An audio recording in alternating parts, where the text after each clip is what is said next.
Assalamualaikum warahmatullahi wabarakatuh. Sugeng enjing lare-lare kelas kawan. Pripun niki kabare? Mugi sedaya sehat sedaya nggih. Amin. Pepanggihan malih kaliyan Burika wonten ing pembelajaran basa Jawa, yaiku babagan sandhangan swara. Aksara Jawa legena kuwi ana 20, ana 2 yaiku ha, banjur na,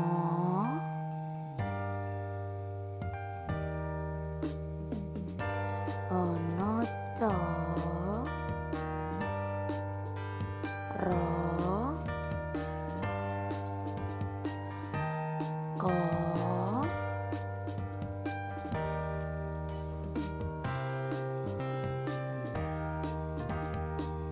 banjure ka yaiku aksara da.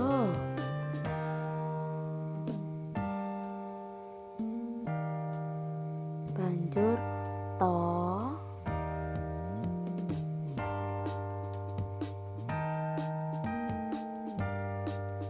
ta sa, banjur aksara wa lan aksara la. Ana ca, ra, ka, da, ta, sa, wa, la.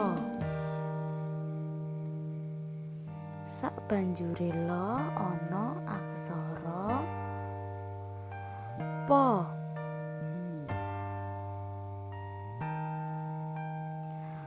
Pa banjur da, ja, ya, nya,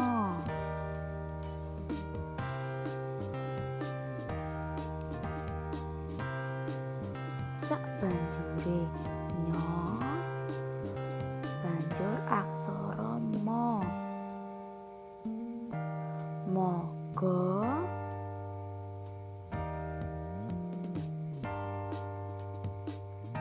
ba,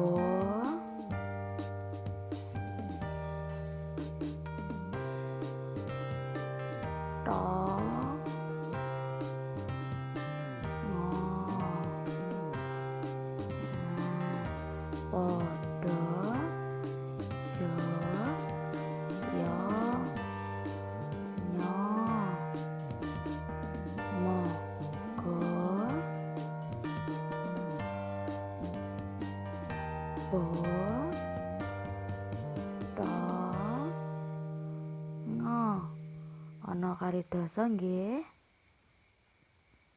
Aksara Jawa iku bisane muni dadi ukara kudu disandhangi utawa dipasangi. Tegese diwenehi sandhangan utawa pasangan. Sandhangan swara ana ing aksara Jawa kuwi ana 5, yaiku suku.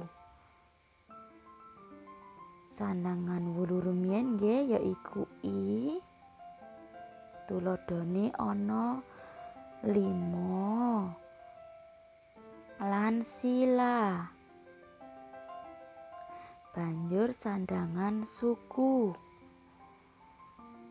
kuwi kanggo u. Tuladhane ratu, kutu.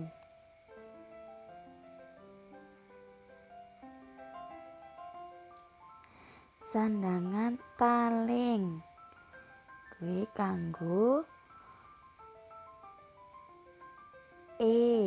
taling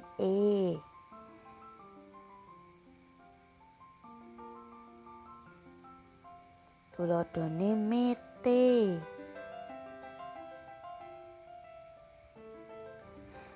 Sandangan taling tarung kuwi dienggo O. Contone utawa tuladhane soto.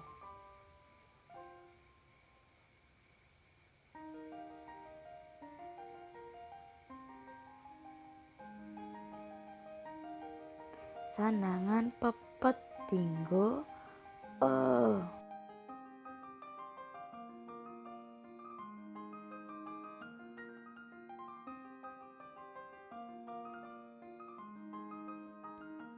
Aksara ro lan lo apabila mendapat sandangan pepet berubah bentuke saka ro pepet dadi po cerek. Lo pepet dadi ngolelet. Sandangan pepet iki tuladhane yaiku remaja nganggone po cerek. Lemari nganggone ngolelet. Ro pepet kuwi fungsine sebagai pasangan dadi pasangan. Ngolel pepet tidak berubah menjadi ngolelet. Kuwi menawa dadi pasangan. Dadi padha bentuke.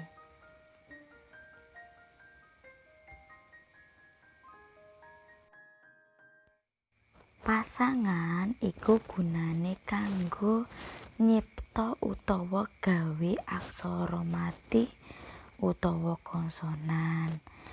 Ananging perlu digatekake maca tembung lan ukara kang migunakake sandangan lan pasangan iku kudu nggatekake wujud aksara, sandangan lan pasangan.